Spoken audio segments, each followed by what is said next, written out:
திலகம் என்ற வார்த்தையின் தோற்றம் மற்றும் அதன் பரிணாமத்தை பற்றி பார்ப்போம். தீக்கூட்டல், உலகம், சமன், திலகம் என்று வரும். தீ என்பது திசையை குறிக்கும். உலகம் என்பது உலகத்தை குறிக்கும். திக்கெட்டு உலகத்தையும் வெற்றி பெற்று வருபவருக்கு இரத்தத்தால் பொட்டு வைத்து கொடுக்கப்படும் பட்டம்தான் திலகம். எல்லா திசையிலும் சென்று வெற்றி கண்டவர்களுக்கு வைக்கப்படும் பொட்டுதான் திலகம்.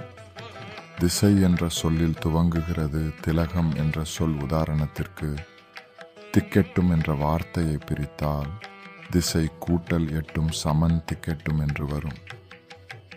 திக் என்பது திசையை குறிக்கும், எட்டு என்பது எண்ணிக்கையை குறிக்கும். திக்கெட்டு உலகத்தையும் காத்தவன் திலகனானான். பண்டைய தமிழர்களின் மரபு போருக்கு செல்லும் வீரனுக்கு இரத்தத்தால் நெற்றியில் பொட்டு வைத்து விடுவார்கள். அந்த பொட்டைத்தான் இரத்த திலகம் என்பார்கள். போரில் வெற்றியடைந்து திரும்பும் வீரனுக்கு வெற்றியின் அடையாளமாக மீண்டும் இரத்தத்தால் பொட்டு வைப்பார்கள். அவற்றைத்தான் வெற்றி திலகம் என்பார்கள். திக்கு பலி என்றால் திசை பலி என்பார்கள். எந்த திசையை நோக்கி போருக்கு செல்கிறார்களோ அந்த திசையை நோக்கி பலி கொடுக்கும் பழக்கம்தான் திக்குபலி என்றார்கள்.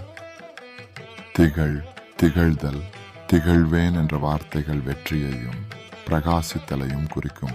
திலகன், திலகா, திலகவதி, திலகவள்ளி, திலகவேல், திகழொளி, திகழினி, திலக், திலகோவியன், திகழ்முகிலி, திகழ்பிறை, திகழரசன், திலகராணி, திகழ்ச்சுடர், திகழகி, திகழாழி, திகழமுது, திகழ்வாணி, திகழிசை, திகழன், திகழ்ச்சீரன், திகழ்வீரன், திகழ்ச்செம்மல், திகழ்மணி, இது போன்ற பெயர்கள் திலகம் என்ற வார்த்தையில் வெற்றியாளர்களின் வாரிசுகளுக்கு அன்று வைக்கப்பட்ட பெயர்கள்.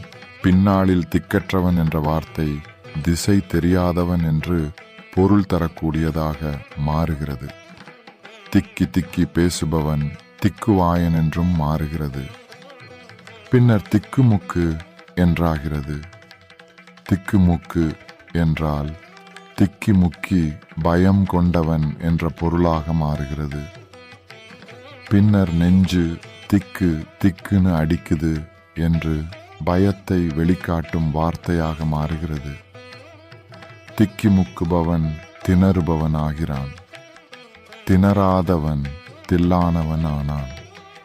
பின்னர் மூச்சு விட சிரமப்படுபவன் மூச்சு திணறுகிறான் என்றானது. தற்போது வாகனம் இயங்க மறுத்தால் என்ன வண்டி திணறுதா என்று மாறியிருக்கிறது. திசை என்ற சொல்லின் பரிணாமம் திணற